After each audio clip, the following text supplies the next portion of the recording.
নমস্কার, আশা করছি আপনারা সবাই ভালো আছেন। রিম্পাস সিম্পল লাইফস্টাইলে আপনাদের স্বাগত জানাই। চলে এলাম নতুন আর একটা ভিডিও নিয়ে।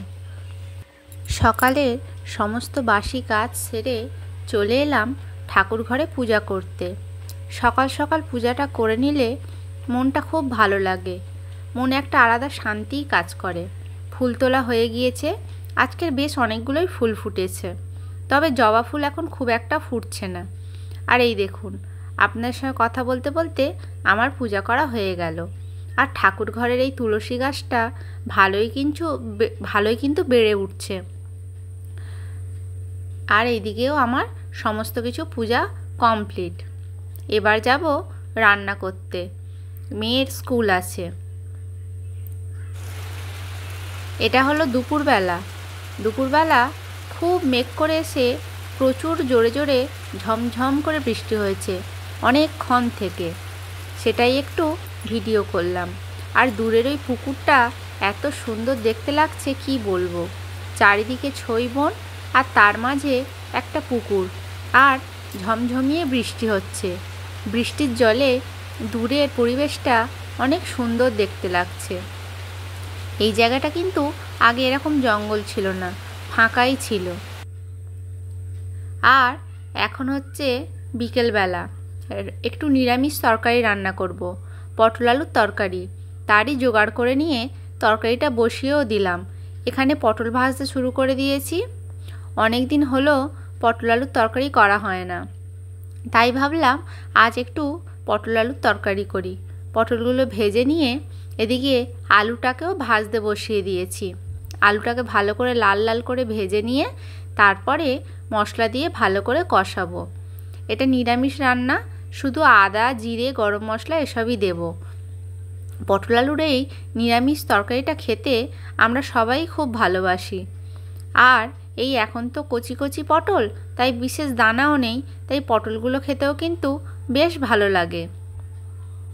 এখানে মশলা কষিয়ে তরকারিতে জল ঢেলে দিয়েছি। এবার এটা ফুটতে থাকুক, ঝোলটা ফুটে গেলে তারপরে পটলগুলো তুলে দেব।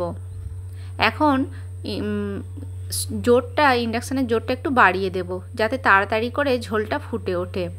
আর এই দেখুন, বলতে বলতে ঝোলটা ফুটেও উঠল। আর তরকারির যে ধোঁয়াতে আমার ক্যামেরাটা পুরো অন্ধকার হয়ে গেল, কিছুই দেখা যাচ্ছিল না। পটলগুলো দিয়ে দিলাম। এবার এটাকে ঢাকা দিয়ে জোরটা কমিয়ে দেব, যাতে আলু পটল খুব সুন্দর সিদ্ধ হয়ে একটু মাখো মাখো তরকারিটা হয়। আমার পটল আলুর তরকারি রান্না করা কমপ্লিট। এই হলো পটল আলুর তরকারির ফাইনাল লুক।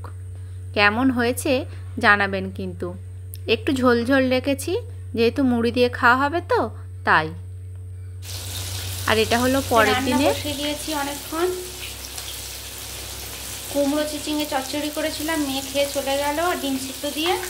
আর এখানে হচ্ছে মাছ ভাজা, 3 পিস চাপিয়েছি। আর এখানে এখনো 2 পিস আছে। রুই মাছ এনেছিল আগের দিন, একদিন রান্না হয়েছে, আর আজকে সবকটা করে নিচ্ছি। আর এই হলো কুমড়ো আলু দিয়ে আর মাছের ডিম দিয়ে চিচিঙের চচ্চড়ি। এটা আমি খুব ভালো খাই, খুব ভালোবাসি সত্যি কথা। যেটা রুটি দিয়ে খেতে দারুণ লাগে এই চচ্চড়িটা। আগের দিনে খেয়েছিলাম, ভিডিও করেছিলাম, আপনাদের দেখিয়েছিলাম, আজকে আবার করলাম। এটা আপনারা কিভাবে রান্না করেন আমাকে কমেন্টস করে জানাবেন। আর এখানে ভলতের ভাত বসিয়ে দিয়েছি। আর সিঙ্কে কটা বাসন পড়েছিল সে কটাকে মেজে নিয়ে এই এখানে আছে, এই একটা দুটোই ছিল। আর এখানে মাছের এই তরকারিটা হবে, তার আলুটা কেটে রেখে দিয়েছি। আর এগুলো হলো আজকে সকালের বাজার। এখানে আছে ভাতের চাল, বাড়ন্ত হয়ে গিয়েছিল, এনেছে শসা, সর্ষের তেল, আর এখানে আছে পেঁয়াজ। আর এই হচ্ছে পান। আমরা কিন্তু কেউ পান খাই না, আপনারা তো জানেনই। ছাদে আমার হচ্ছে অনেক ফুলের গাছ আছে। সেদিন ইউটিউবে দেখলাম যে এই রকম পান থেকেও গাছ বানানো যায়, তাই আনতে বলেছি। আমিও দেখি যদি বাড়িতে পান গাছ করতে পারি। তো এর আগে বসিয়েছিলাম কিন্তু বাঁচাতে পারিনি। এবার দেখি এ থেকে পান গাছ করতে পারি কিনা। সেগুলো গাছই এনে দিয়েছিল, তাও করতে বাঁচাতে পারিনি। এবার এ থেকে করতে পারি নাকি দেখি। এখন পর্যন্ত এইটুকুই। নেক্সট কি করছি আবার ভিডিও করব। মাছ ভাজাগুলো সব কমপ্লিট। 5 পিস মাছ, আর এখানে মাছ ভাজার তেলের উপরে আলুটা তুলে দিলাম। আলুগুলোকে এবার ভালো করে ভাজবো। আজকে রান্না করবো আলু পেঁয়াজ দিয়ে মাছের ঝাল, একটু গায়ে গায়ে করবো, খুব বেশি ঝোল করবো না। আলুগুলোকে একটু হলুদ দিয়ে ভালো করে ভেজে নিই, তারপর পেঁয়াজ কুচিয়ে দেবো। পেঁয়াজ দিয়ে ভালো করে লাল লাল করে ভাজা হয়ে গিয়েছে। এবার এতে নুন আর লঙ্কা গুঁড়ো দেবো, দিয়ে ভালো করে একটু কষিয়ে আর জল ঢেলে দেবো। নুন আর লঙ্কা গুঁড়ো দিয়ে দিয়েছি। এবার এটাকে কিছুক্ষণ ভালো করে কষাবো।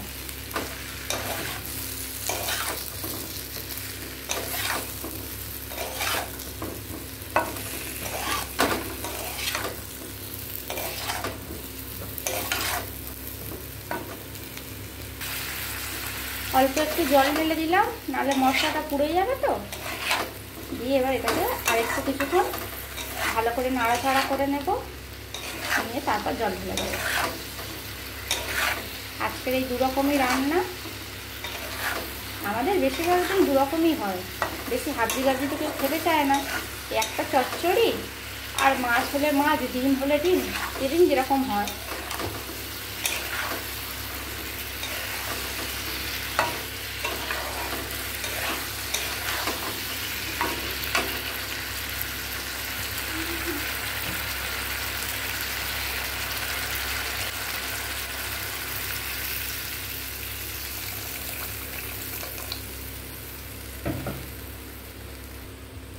অল্প করেই জল দিলাম। এবার ঝোলটা ফুটে উঠলে মাছটাকে তুলে দেব।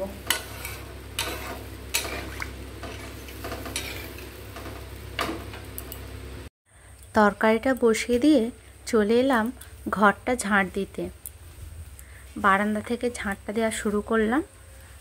আমাদের ঘরে চারিদিকে এত মাকড়সার জাল হয়, আর তার সঙ্গে কালো কালো পিঁপড়েগুলোও মরে পড়ে থাকে। রোজ ঝাঁট দিলে রোজই বের হয়, দেখলে মনে হবে যেন কতদিন না ঘর ঝাঁট দেওয়া হয়েছে।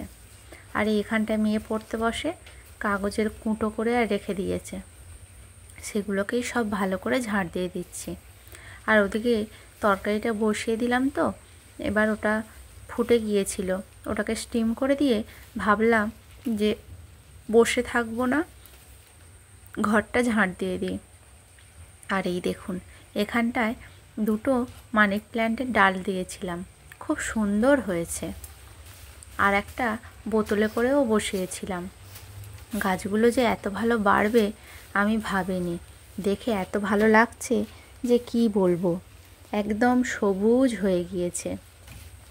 আর পাতাগুলো না কি চকচক করছে, যেন মনে হয় তেল দেয়া হয়েছে। আর এখানে মেয়ে পড়তে বসে, পড়ার চেয়ার টেবিল ওগুলোকেও ভালো করে ঝেড়ে মুছে পরিষ্কার করে নিচ্ছি। ওদিকে তরকারিটাও হতে থাকলো, আর এদিকে আমার আরও একটা কাজ হয়ে গেল।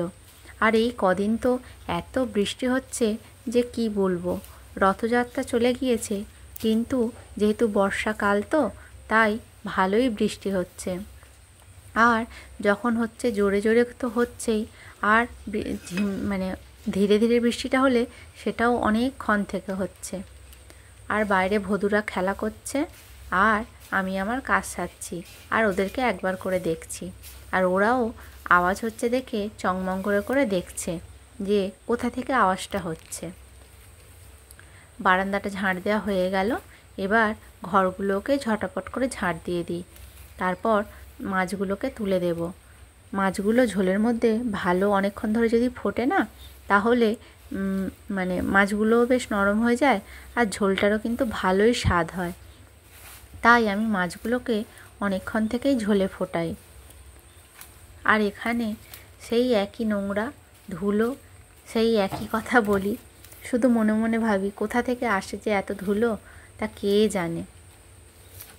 আর এবার যাব, এই রান্না বান্না তো প্রায় হয়েই এলো, আর এই ঘরটা ঝাঁট দিয়ে মুছে নিয়ে তারপরে যাব স্নান করতে। স্নান করে পূজা করলে মোটামুটি কাজ শেষের পথে।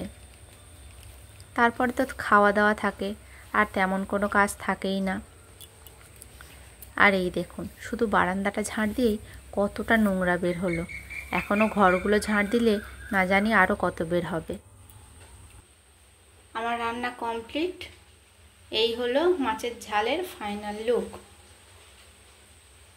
গামাকাই করেছি, অনেক ঝোল করিনি, বাসি মাছ তো তাই এরকম রান্না করলাম। এবার যাব ভদুদের খেতে দিতে, মানে সকালে দিয়েছি একবার মুড়ি খেতে, এবার দেব ওদেরকে দুধ, তারপরে যাব স্নান করতে। পূজা করা হয়নি আজকে এখনও। আর এদিকে ভদুদের ভাত হয়ে গিয়েছে, ঠান্ডা হচ্ছে এখন। আর এখানে মেয়ের জন্য ভাত করেছিলাম, যতই কম করে করি না কেন তাও থেকে যায়। পুজো টুজো করে এসে আমাদের জন্য আবার ভাত বসাবো হাঁড়িতে করে। অনেকগুলো জামা কাপড় ছিল, স্নান করার সময় সেগুলোকেও কেচে নিয়েছিলাম। তারপরে সেগুলোকে চলে এলাম এখানে মিলে দিতে। আর এই ছাতাটা বর্ষার সময় ব্যবহার করা হয়েছিল, কিন্তু তারপরে আর গুছিয়ে রাখা হয়নি, তাই ওটাকে ভালো করে গুছিয়ে রাখছি। আর ছাতাটা যেহেতু অনেক পুরানো হয়ে গিয়েছে তো, তাই ওই রডটা এত জং ধরে গিয়েছে যে ওটাকে ওই নামাতে আমাকে বেশ বেগ পেতে হয়েছিল। এবার ওই জামা কাপড়গুলো যেমন রোজ দিন বারান্দায় দিই, আজও দিয়ে দিচ্ছি। কারণ একটুখানি রোদ দেখলে কি হবে, পরক্ষণেই আবার ঝমঝমিয়ে বৃষ্টি এসে যাবে। তাই ওই বারবার ছোটাছুটি করতে পারবো না, এই জন্যেই বারান্দাতেই দিয়ে দিলাম। আমার কটা নাইটি ছিল আর মেয়ের অনেকগুলো জামা প্যান্ট ছিল, সেগুলোকেই সব কেচে ধুয়ে আর এখানে মিলে দিচ্ছি। স্নান করার সময় এগুলো কেচেছিলাম, কিন্তু তখন আর মেলা হয়নি, কারণ ঠাকুর পূজা বাকি ছিল তো। ঠাকুর পূজাটা সেরে নিলাম, সেরে নিয়ে তারপরে এলাম এগুলোকে মিলে দিতে। আর বাইরে কিন্তু এখন ভালো রোদ আছে, আর মাঝে মাঝে মেঘও আছে, তাই বাইরে আর দিলাম না। জামা কাপড়গুলো সব দিয়ে দিলাম ছাদে, মানে সরি ছাদে না, এই বারান্দায় এখানে দিয়ে দিলাম। ওই পরপর সব মেয়ের জামা কাপড়, আমার নাইটি, আর সব তো ওখানটা ধরেনি, এই দড়িতে একটা নাইটি দিয়ে দিলাম। আর এই হলো দুপুরের আকাশ, মেঘ মেঘ মেঘ, কালো কালো মেঘ উঠেছে ভালোই, চারিদিকটা মেঘ। রান্না বান্না সব হয়ে গিয়েছে, স্নান পূজা সব সকালেই করে নিয়েছি, এবারে হবে খাওয়া দাওয়া।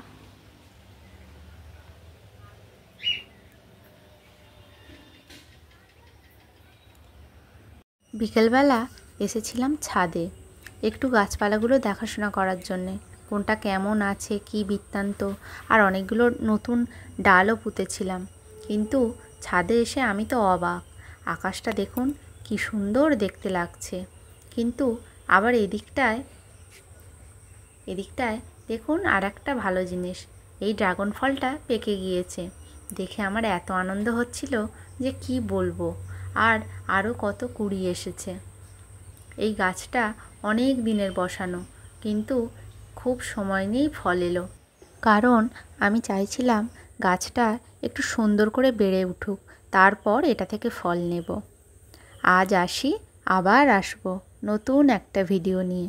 সবাই ভালো থাকবেন, সুস্থ থাকবেন। দেখা হবে নতুন আর একটা ভিডিওতে। আর আমার ভিডিওটা যদি আপনাদের ভালো লেগে থাকে, লাইক করে পাশে থাকবেন। ধন্যবাদ।